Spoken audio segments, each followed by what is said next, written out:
Media आपसे भले ही छिपा रहा है, लेकिन कई ऐसी खबरें हैं जिनको जानना आपके लिए बहुत जरूरी है। तो आइए आपको बताते हैं कौन सी हैं वो खबरें। नंबर 1, झूठ के पैर नहीं होते। राहुल गांधी घूम घूम कर ये अफवाह फैला रहे थे कि मोदी सरकार HAL यानी हिंदुस्तान एरोनॉटिक्स लिमिटेड को खत्म करने का प्रयास कर रही है।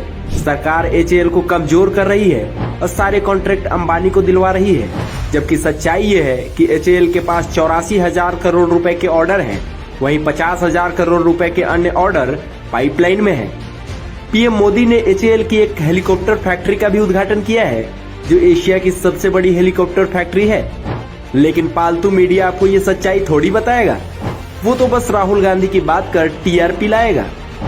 नंबर 2, जिसका जूता उसी का सर। एक समय होता था जब जादवपुर यूनिवर्सिटी और JNU जैसी यूनिवर्सिटी में आजादी आजादी के नारे सुनने को मिलते थे, लेकिन अब हालात ऐसे हो गए कि पाकिस्तान में यही आजादी आजादी के नारे सुनने को मिल रहे हैं। पाकिस्तान की पार्टी PTI के समर्थक ही पाकिस्तान में आज आजादी आजादी के नारे लगा रहे हैं। जिन पाकिस्तानियों ने एक समय हमारे देश में जो आग लगाने का प्रयास किया था, उस आग की चिंगारी से आज उन्हीं का मुल्क तबाह हो रहा है। नंबर 3, चिदम्बरम की बोलती बंद। मनमोहन सरकार में वित्त मंत्री रहे P चिदम्बरम ने जिस UPI का सदन में ये कहते हुए मजाक उड़ाया था कि गाँव में डिजिटल पेमेंट कैसे होगा, वही UPI आज पूरी दुनिया में मिसाल बन गया है। चिदम्बरम भारत के गाँवों की बात कर रहे थे।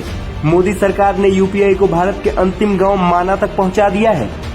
आज माना में दुकानों पर बैठी माताएं बहनें UPI पेमेंट का इस्तेमाल बड़ी ही तेजी से कर रही है।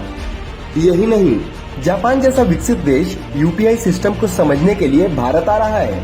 इतना ही नहीं, भारतीय UPI अब सिंगापुर के पेनाउ के साथ कनेक्ट हो चुका है। सिंगापुर में रहने वाले भारतीय अब UPI के जरिए भारत में पैसे ट्रांसफर कर सकेंगे। अब ये आंकड़े आपको अगर मीडिया दिखाएगा तो कांग्रेस का प्रोपेगेंडा कैसे प्रसारित हो पाएगा। नंबर 4, ममता की चाल पड़ गई उल्टी। कोलकाता हाई कोर्ट ने बंगाल की CM ममता बनर्जी को 440 वोल्ट का जोरदार झटका देकर उनके नापाक मंसूबों पर पानी फेर दिया। ममता बनर्जी केंद्र द्वारा नियुक्त गवर्नर की शक्तियों को कम करके यूनिवर्सिटी पर अपना नियंत्रण रखना चाहती थी, ताकि वो जादवपुर जैसी यूनिवर्सिटी में वामपंथी और अलगाववाद की विचारधारा को जीवंत रख सके। इसलिए ममता बनर्जी ने विधानसभा से बिल पारित कराकर खुद को ही बंगाल का चांसलर नियुक्त कर लिया। लेकिन हाई कोर्ट की खंडपीठ ने 29 विश्वविद्यालयों के उपकुलपतियों की नियुक्ति को अवैध करार देते हुए खारिज कर दिया। ममता दीदी का नापाक सपना पूरा होते होते रह गया, लेकिन बंगाल के नाम पर कैमरा बंद करने वाली मीडिया आपको ये खबर नहीं दिखाएगा। नंबर 5, भारत बना IMF की शान, हैरान कंगाल पाकिस्तान। आज पाकिस्तान की हालत इतनी खराब हो चुकी है कि उसे IMF की उलूल जुलूल शर्तों के सामने भी झुकना पड़ रहा है। IMF के कहे अनुसार जनता पर टैक्स लगाने पड़ रहे हैं, लेकिन वही IMF भारत की तारीफ करते नहीं थक रहा है।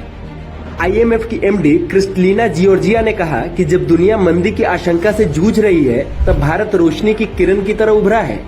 लेकिन अब ये सारी बातें अगर मीडिया आपको दिखाएगा, तो भारत जोड़ो यात्रा वाले भैया से हजारों करोड़ के विज्ञापन कहां से पाएगा।